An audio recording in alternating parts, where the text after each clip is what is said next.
10 inch முறுக்கு மந்த்ரா கடலை எண்ணெயில நானே பண்ணுது ஒரு சேலஞ்ச். உங்களால இந்த மாதிரி முறுக்கு செய்ய முடியுமா? மந்த்ரா கடலை எண்ணெயில முறுக்கு செஞ்சு பாருங்க. ஓகே.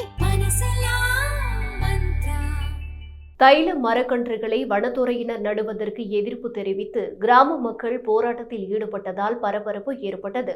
புதுக்கோட்டை மாவட்டம் திருமயம் அருகே உள்ள குளமங்கலத்தில் 5 ஏக்கர் பரப்பில் வனத்துறையினர் ஏற்கனவே தைல மரக்காடுகளை வளர்ந்து வரும் நிலையில் தற்போது அந்த மரங்கள் வேருடன் பிடுங்கப்பட்டு மீண்டும் அதே இடத்தில் தைல மரக்கன்றுகளை நடும் பணியில் ஈடுபட்டனர்.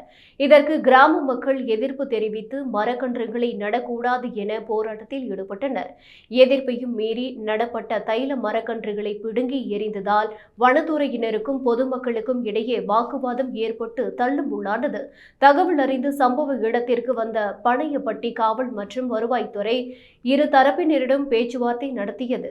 அப்போது இந்த இடத்தில் தைல மரக்கன்றுகளை நடக்கூடாது, அருகில் உள்ள 2 ஏக்கர் இயற்கை காடுகளை வனத்துறையினர் அழித்துவிட்டனர், மீண்டும் தைல மரக்கன்றுகளை புதிதாக நட முயற்சிக்கின்றனர் என பொதுமக்கள் குற்றம் சாட்டினர்.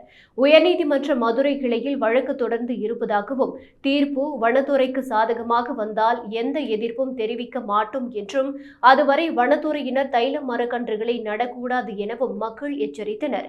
இதுகுறித்து விளக்கம் அளித்த வனத்துறை, குளமங்கலத்தில் உள்ள அந்த 5 ஏக்கர் நிலம் 1984ஆம் ஆண்டிலிருந்து வனத்துறைக்கு சொந்தமானது என அரசு குறிப்புகளில் இருப்பதாகவும் அரசு விதிகளுக்கு உட்பட்டு மட்டுமே தைல மரக்கன்றுகளை நட்டு வருவதாகவும் தெரிவித்தது.